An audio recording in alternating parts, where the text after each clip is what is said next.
خدا فرماتا ہے سبل کی اتباع نہ کرو، یعنی جو لوگوں نے غیروں نے رستے بنا دیے ہیں وہ صراط مستقیم نہیں ہے، وہ گمراہی کی طرف تمہیں لے جا سکتے ہیں، نجات کی طرف نہیں لے جا سکتے۔ کیوں؟ پروردگار فرماتا ہے کہ فتفرق بكم عن سبیلہ، اگر تم نے ان غیروں کا رستہ اختیار کیا، لوگوں کے بنائے ہوئے رستے کو اختیار کیا، تو وہ تمہیں حق کے رستے سے ہٹا دیں گے، حق کے رستے سے جدا کر دیں گے، دوری ہو جائے گی۔ تو یہ اللہ فرماتا ہے میرا حکم ہے، میرا امر ہے کہ تم صراط مستقیم کو اپناؤ گے، لعلکم تتقون، کہ شاید کہ تم متقی ہو۔ تو مسلسل اس عنوان کے حوالے سے میں نے آپ کی خدمت میں عرض کیا تھا کہ ایک موقع پر اللہ نے کہا کہ میرا راستہ جو ہے یہ صراط مستقیم ہے، اور ایک موقع پر خدا نے کہا کہ ہمیں یہ حکم دیا کہ دعا مانگو کہ اے اللہ ہمیں صراط مستقیم پر چلنے کی ہدایت کر، یا ان کے ہدایت پر قائم رکھ ان لوگوں کا کہ جن پر تو نے انعام نازل کیا۔ تو گویا ایک وہ صراط مستقیم ان لوگوں کا راستہ کہ جن پر اللہ نے انعام نازل کیا، نعمتیں نازل کی، نعمتوں کو تمام کیا، ان لوگوں کا راستہ۔ پھر خدا نے فرمایا میرا راستہ صراط مستقیم، میرے رسول کا راستہ صراط مستقیم، علی کا راستہ صراط مستقیم۔ اور پھر خدا نے جیسے کل میں نے عرض کیا، خدا نے فرمایا کہ دیکھو میرے محبوب بننے کے لیے، مجھ سے محبت کرنے کے لیے براہ راست میرے تک آنے کی کوشش نہ کرنا۔ یہ چونکہ کل کی تقریر کا ایک تمہید میں آپ کو بتا رہا ہوں، پھر آپ کی تقریر اس کے ساتھ جوڑتا ہوں۔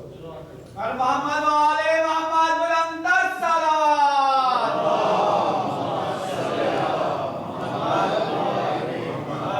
لوگوں نے سمجھا کہ شاید صراط مستقیم ہمیں براہ راست مل جائے گا، رسول کے راستے کی بجائے، علی کے راستے کی بجائے ڈائریکٹ براہ راست اللہ سے ہم محبت کرنے میں آ جائیں، اللہ تو نماز پڑھنے سے راضی ہوتا ہے، زیادہ تسبیحات پڑھے اللہ راضی ہو جائے گا۔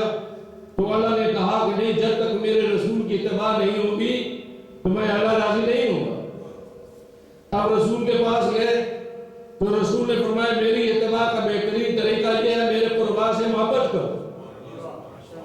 تو معلوم ہوا کہ قربا سے محبت جو ہے یہ صراط مستقیم کو پہنچنے کا بہترین ذریعہ۔ اور پیغمبر سے جب پوچھا گیا، حضرت عمار یاسر نے عرض کیا یا رسول اللہ مجھے ایسی نصیحت فرمائیں کہ چونکہ حضور نے فرما دیا تھا، تمام احکامات بتا دیے تھے، انہوں نے عرض کی کہ کوئی ایسا وظیفہ بتائیں تاکہ میں اپنی زندگی کا باقی جو حصہ ہے نہایت پرسکون طریقے سے میں گزار سکوں۔ کوئی ایسا مجھے وظیفہ بتائیے کہ میں اطمینان کے ساتھ اپنی بقیہ زندگی جو ہے وہ گزار سکوں۔ تو رحمت اللہ عالمین نے، اللہ کے پیارے حبیب نے فرمایا کہ اے عمار میں تمہیں وظیفہ ایسا بتاتا ہوں جو ہمیشہ کے لیے نہ صرف تمہارے لیے کارآمد ہوگا بلکہ دوسروں کے لیے بھی کارآمد ہوگا، مفید ہوگا۔ یا رسول اللہ فرمائیے۔ آپ نے فرمایا کہ دیکھو کہ اگر تم دیکھو کہ علی تنہا ایک راستے پر جا رہے ہیں، ذہن میں رہنا صراط مستقیم، کہ علی تنہا ہے ایک راستے پر جا رہے ہیں، اور ساری کائنات، ساری دنیا جو ہے وہ دوسرے راستے پر جا رہی ہے۔ اے عمار ساری دنیا کا راستہ چھوڑ دینا، علی کے راستے پر آ جانا، کیونکہ الحق مع علی وعلی مع الحق، حق علی کے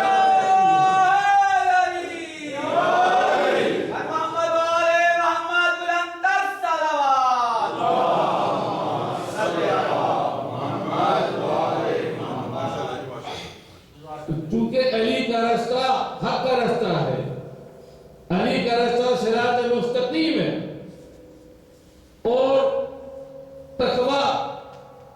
کا جو درجہ ہے اسلام میں سب سے زیادہ ہے. پہلے انسان مسلمان بنتا ہے، پھر اس کے درجہ مسلمان سے مومن کا ہے، مومن کے بعد متقی کا ہے. تو اللہ نے ہر جگہ پر تقوی کے لیے ارشاد فرمایا ہدی للمتقی. یہ کتاب جو ہے اس میں کوئی شک نہیں، یہ ہدایت ہے متقین کے لیے. اور ان کی جگہ پر خدا نے متقین کی تعریف کی. کیوں؟ اس لیے خدا کو یہ علم تھا کہ لوگ ظاہراً ایمان کے بہانے میں امیر المومنین بن سکتے ہیں، مگر امام المتقین سوائے علی کے کوئی نہیں بن سکتا. محمد وآل محمد بلند الصلوات.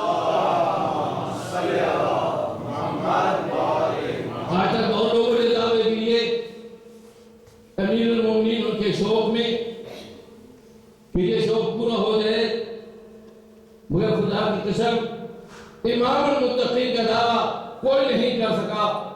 اگر دعویٰ کیا ہے تو ابو طالب کے بیٹے حیدر کرار علی ابن ابی طالب نے کیا. تو معلوم ہوا کہ تقویٰ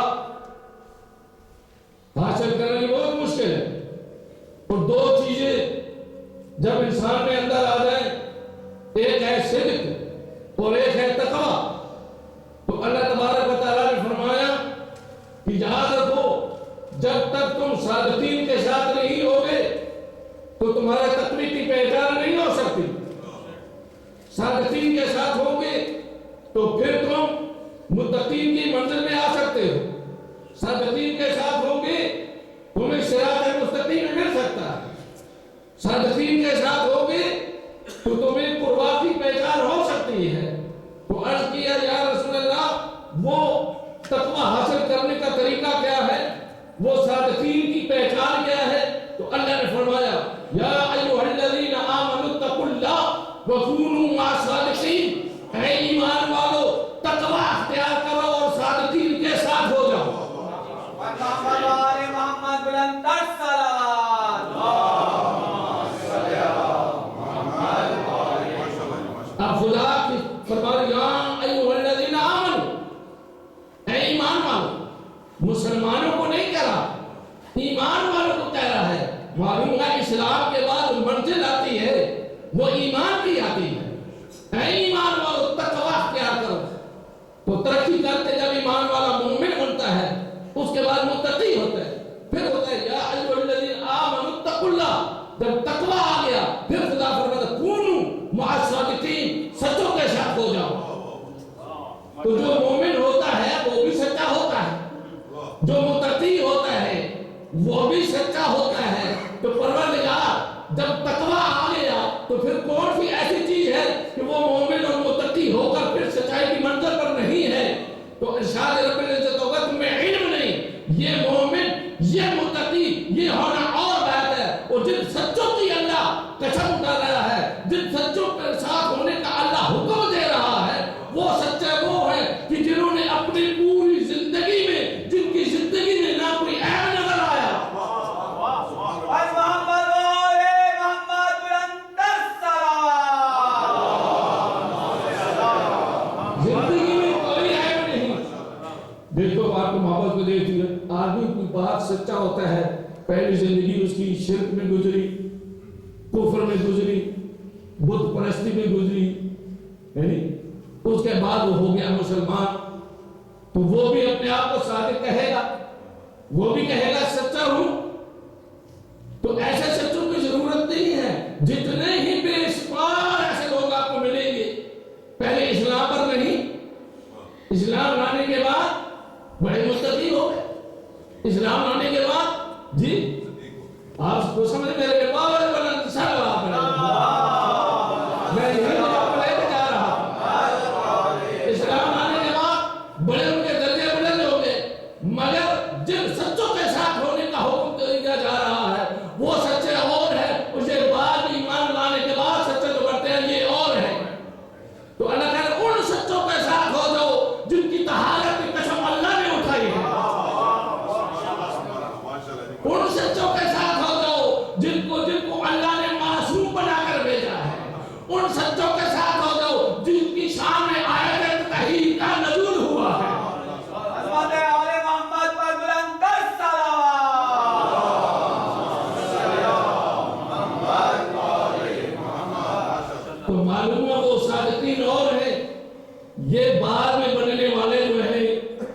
سچے یہ اور ہیں، وہ اصلی سچے ہیں، تو ان کے ساتھ ہو جاؤ۔ اب یہ دیکھیے ہمارے ہاں تو سچائی کی کوئی پیمانہ ہی نہیں ہے جی، ویسے بھی جس کا نام کوئی وہ نہ عبادت کرتا ہو، ہر وقت وہ قلبوں میں جاتا ہو اور پروں میں جاتا ہو، نام اس کا، میں مثال دے رہا ہوں، یہ نہ ہو کہ سمجھے میرا کوئی اسی طرح، بس ہم نام اس کا زاہد کسی کی طرح رکھ دیں۔ اب زاہد بڑا پاکیزہ نام ہے، پھر پوری زندگی میں اس نے کوئی ایسا نیک کام کیا ہے، تو ہم نام جب رکھتے ہیں تو اس میں اس کے فیوچر کو نہیں دیکھتے، ہمارے سمجھ نہیں آتا۔ کسی کا مولانا میرے یہاں بچہ پیدا ہوا، اس کا نام رکھا، ایسا ہوتا ہے، تو ہم نے اس کا نام فاضل رکھ دیا، اور وہ ساری زندگی جو ہے بالکل جاہل کا جاہل رہا۔ اس کا نام عالم رکھ دیا، بالکل جاہل نکٹو رہا۔ اب اس کے والدین نے مولانا کیسا نام رکھا؟ ہمارا بیٹا بالکل ان پڑھ جاہل ہے، آپ نے نام عالم رکھ دیا۔ بھائی نام رکھنے والے کا کیا قصور ہے؟ نام رکھنے والے کا اس کے فیچر کا مجھے کیا پتا؟ تو ہم جب نام رکھتے ہیں ہم فیچر کو نہیں دیتے۔ اللہ جن کو صادق بنا کر بیچ دیتا ہے، اللہ ان کے حال کی بھی قسم اٹھاتا ہے، ان کے فیچر کی بھی قسم اٹھاتا ہے۔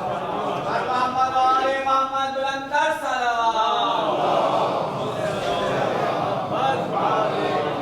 نعرہ تکبیر، نعرہ رسالت، نعرہ حیدری، محمد وآل محمد بلند تر صلوات۔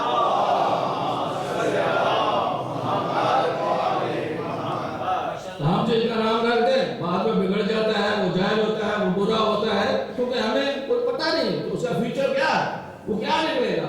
لیکن اللہ جن کو صادق بناتا ہے ان کے سیرت و کردار کی اللہ قسم اٹھاتا ہے، ان کی ضمانت دیتا ہے۔ جن کی اللہ ضمانت دے دے تو دنیا انہی کو صادقین کہتی ہے۔